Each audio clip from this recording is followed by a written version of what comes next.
MTC டெண்டரை வச்சுக்கிட்டு சென்ஸ்லெஸ்ஸா கொஞ்சம் கூட எதுவுமே புரியாம எதுவுமே தெரியாம என்னென்னவோ பேசிட்டு இருக்கீங்க. இந்த எஸ்எஸ் என்டர்பிரைசஸ் அப்படிங்கிறது வந்து manpower outsourcing company. அவுட் சோர்சிங்னா உங்களுக்கு எல்லாமே தெரியும். மேன் பவர்னாலும் என்னன்னு உங்களுக்கு தெரியும். ஒரு கம்பெனில வந்து வேலைக்கு ஆட்கள் தேவைப்பட்டா third party man power out sourcing companies கிட்ட வந்து ஹெல்ப் கேட்பாங்க. இந்த மாதிரி எங்களுக்கு இத்தனை ஆட்களை வந்து வேலைக்கு கொடுங்க, எடுத்து கொடுங்க அப்படின்னு சொல்லி கேட்பாங்க. அந்த மாதிரி ஒரு கம்பெனி தான் எஸ்எஸ் என்டர்பிரைசஸ். பேசிக்கலி இது வந்து உத்தரப்பிரதேஷ்ல இருக்கிற ஒரு கம்பெனிங்க. உத்தரப்பிரதேஷ்ல தான் அதோட ஹெட் குவார்டர்ஸ் இருக்கு. தமிழ்நாட்டிலயும் வேரியஸ் ஸ்டேட்ஸ்லயும் வந்து இதோட பிரான்ச்சஸ் இருக்கு. ஓகேவா? நம்மளோட எம்டிசி பஸ்ஸுக்கு ஃபேர் கலெக்ஷன் ஆஃபீஸர்ஸ், அதாவது கண்டக்டர்ஸ் வந்து வேணும் இல்லையா, அதுக்காக வந்து வெளியே இருந்து அவுட் சோர்ஸ் பண்றாங்க. அந்த வேலையை தான் வந்து எஸ்எஸ் என்டர்பிரைசஸ் பண்ண போறாங்க. இவங்க கிட்ட தான் இந்த அவார்ட் ஆஃப் கான்ட்ராக்ட் இருக்கு.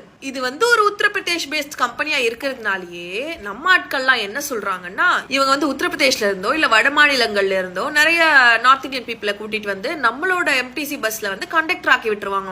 உண்மை என்னன்னு பாத்தீங்கன்னா, இந்த கண்டக்டர் போஸ்டிங்க்கு அப்பாயிண்ட் பண்றாங்கல்ல, அவங்களுக்கெல்லாம் வந்து தமிழ் எழுதவும் படிக்கவும் தெரிஞ்சிருக்கணும் அப்படிங்கிறது இந்த அவார்ட் ஆஃப் கான்ட்ராக்ட்ல கிளியரா போட்டிருக்கு. அதே மாதிரி லோக்கல் டிரான்ஸ்போர்ட் டிபார்ட்மெண்ட்ல கண்டக்டர் லைசன்ஸ் வாங்கி வச்சிருக்கணும் அவங்க. இந்த மாதிரி நிறைய கிரைட்டீரியாஸ் இருக்கு. இதெல்லாம் ஃபர்ஸ்ட் பாஸ் ஆகணும். அதுக்கப்புறமா தான் அவங்கள வந்து எம்டிசி பஸ்ல கண்டக்டரா ஆக்குவாங்க. உத்தரப்பிரதேஷ்ல இருக்கிற ஒரு கம்பெனியை வந்து தமிழ்நாட்டில் ஓபன் பண்ணதுனாலேயே, அவங்களுக்கு கான்ட்ராக்டை கொடுத்ததுனாலேயே நார்த் இந்தியன்ஸ்க்கு தான் நிறைய வேலை கிடைக்கும் அப்படின்னா, இங்க நிறைய ஃபாரின் கம்பெனிஸ் இருக்கு, நிறைய நார்த் இந்தியன் கம்பெனிஸ் இருக்கு. அப்போ அங்கெல்லாம் வந்து தமிழ்நாட்டில் இருக்கவங்க வேலை பார்க்கலையா? ஃபாரினர்ஸை கூட்டிட்டு வந்து இங்க உட்கார வச்சு வேலை பார்த்துட்டு இருக்காங்களா? என்ன பேசுறீங்க? கேட்க வேண்டிய கேள்வி வந்து, எதுக்கு உத்தரப்பிரதேஷ்ல இருக்கிற ஒரு கம்பெனிக்கு டெண்டரை கொடுத்தீங்க அப்படின்றது கிடையாது.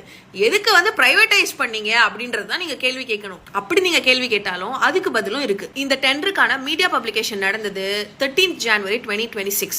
இதுக்கு பிட் சப்மிஷன் நடந்தது 23rd January 2026. பிட் ஓபனிங் எப்ப தெரியுமா நடந்துச்சு? 17th February 2026. இந்த டைம் பீரியட்ல எல்லாம் முதலமைச்சரா இருந்தது யாரு?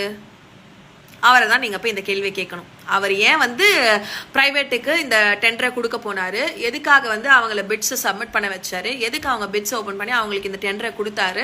இது எல்லாமே நீங்க அவங்கள தான் கேட்கணும். பிப்ரவரி மாசத்துலயே இந்த டெண்டர் வந்து எஸ்எஸ் என்டர்பிரைசஸ்க்கு தான் கொடுக்கணும் அப்படின்றதையே டிசைட் பண்ணிருக்காங்க.